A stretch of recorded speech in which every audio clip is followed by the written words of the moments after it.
বৃহস্পতিবার সন্ধ্যায় দুই পড়ুয়া মধ্যমগ্রাম থেকে ভ্যানে করে বাড়ি ফেরার পথে হেনস্থার শিকার হয় বলে অভিযোগ। তাদের অভিযোগ, রাত হয়ে যাওয়ায় গাড়ি না পেয়ে তারা ভ্যানে করে বাড়ি আসছিলেন। সেই সময় ওই রাস্তা দিয়ে একটি মোটর বাইক করে দুজন যুবক তাদের পিছু করে।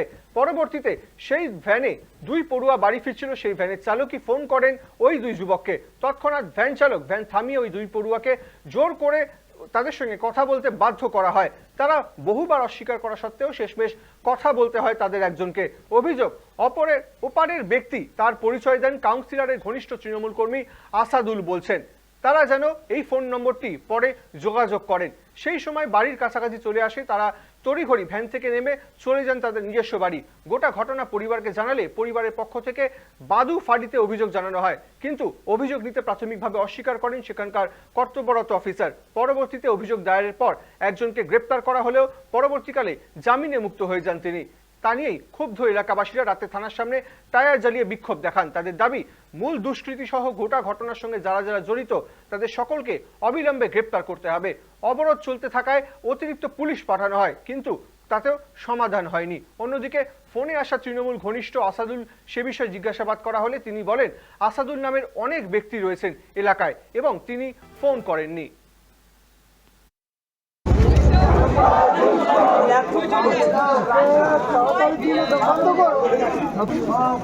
কালকে আমরা মধ্যমগ্রাম থেকে যখন বাড়ি আসছিলাম, এখান থেকে আমরা বাদুতে কোনো গাড়ি পাইনি। তো ওখান থেকে আমরা একটুখানি এগিয়ে গিয়ে একটা ভ্যান পেয়েছি, আমরা ভ্যানে উঠেছি। ওটার পর উনি চালাচ্ছে, আমরা অনেকটা জোরে গাড়ি চালাচ্ছিলাম। আমরা বলছি একটু আস্তে চালান, উনি অনেক জোরে চালিয়েছে। তারপর আরেকটু যখন এগিয়ে গেছি বাড়ির কিছুটা সামনে, তখন উনি আরেকজন সামনে থেকে বুলেট নিয়ে দুজন আসছিল। তা একজন আমাদেরকে দেখে হাত দেখিয়েছে। আমরা তখন ভ্যানালা কাকু কী করেছে, উনি ভ্যানটা আরও স্লো করে দিয়েছে।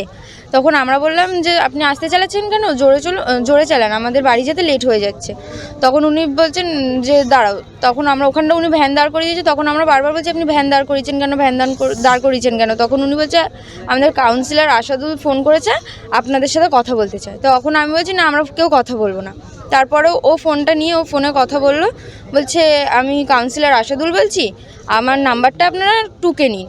এবার আমরা বলছি যে আমরা কেন নেব, বলছে কথা বলবেন, নাম্বারটা রাখুন। আমরা বলছি না। এবার আমরা ভ্যানালাকেও বলছি যে চলুন চলুন, আমাদের লেট হয়ে যাচ্ছে। উনি যাচ্ছে না, আমাদেরকে ভ্যান থেকে নামতেও দিচ্ছে না, আমাদেরকে নিয়েও যাচ্ছে না। যখন উনি আমাকে বলছে যে আসাদুল কাউন্সিলর, তোমাদের এখানে কাউন্সিলর আসাদুল তোমার সাথে কথা বলবে, কথা বলো।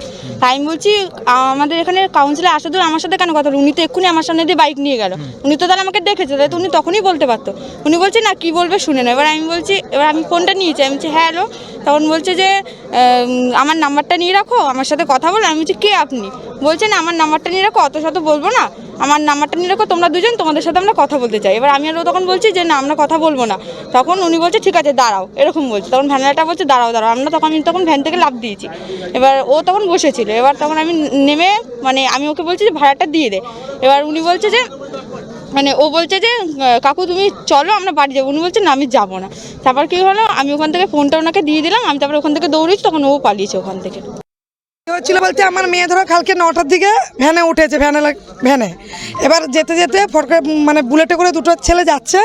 এবার ভ্যানালা তাদের হাত দেখালো, যেই হাত দেখিয়েছে এবার যারা বুলেটে করে যাচ্ছিল তারা ইশারা করেছে, এটা আমার মেয়ের চোখে পড়েছে।